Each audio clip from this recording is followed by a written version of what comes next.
স্বরাষ্ট্র উপদেষ্টা জাহাঙ্গীর আলমের পদত্যাগ ও জাতীয় পার্টিকে নিষিদ্ধের দাবিতে সরকারকে ২৪ ঘণ্টার আলটিমেটাম দিল গণ অধিকার পরিষদ।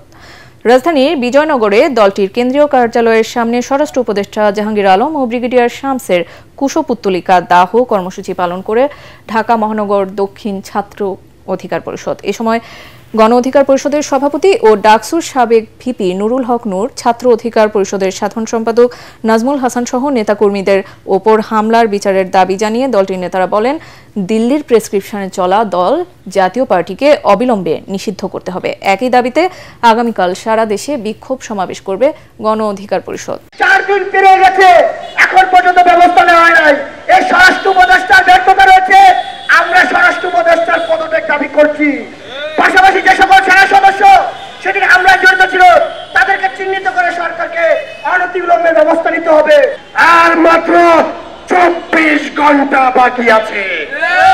এরপর গণ অধিকার পরিষদ যে কর্মসূচি দেবে, এই প্রতিবাদ কর্মসূচিতে যদি কোনো অনাকাঙ্ক্ষিত ঘটনা ঘটে, এর সব দায় এই স্বরাষ্ট্র উপদেষ্টাকে নিতে হবে।